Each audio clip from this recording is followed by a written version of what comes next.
This is College Physics Answers with Sean Ditchko.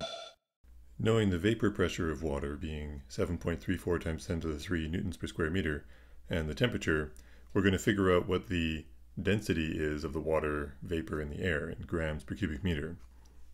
So this vapor pressure, this happens when there's an equilibrium between the amount of vapor in the air versus the amount of, and the water that's below it.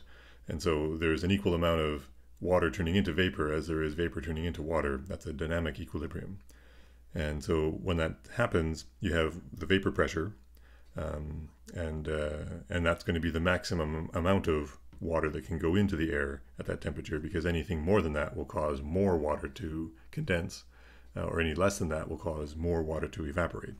So at this special particular pressure called vapor pressure, you have that equilibrium. And so that's the maximum density of water. It corresponds to the maximum density of water vapor in the air.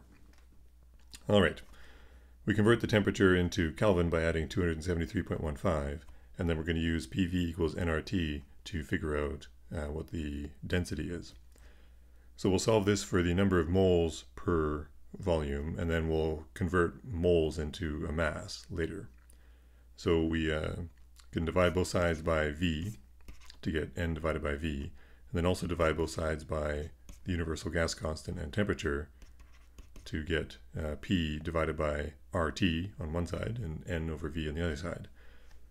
So then we have to relate this N number of moles to mass, and mass is going to be the number of moles multiplied by the molar mass of the water.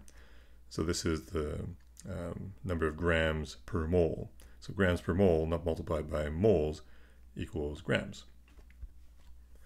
So the molar mass will be the molar mass of the one oxygen atom in a water molecule, because the formula is H2O, and add to that 2 hydrogen.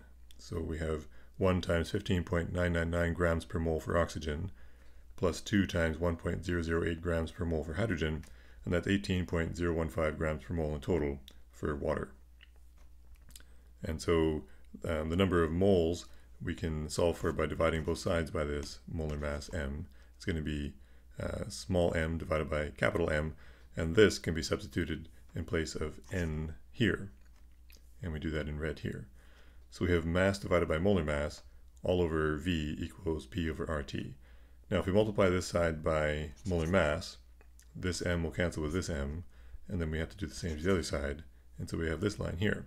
So mass divided by volume, which is density, that's what mass over volume is, that's the vapor density in this case, equals the pressure times the molar mass of water divided by the universal gas constant times absolute temperature.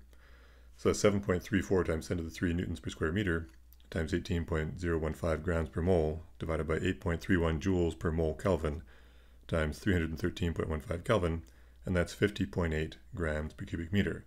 And that's pretty close to what we're given in table 13.5, which says at 40 degrees Celsius, we should have a saturation vapor density of 51.1, and 50.8 is pretty close to that.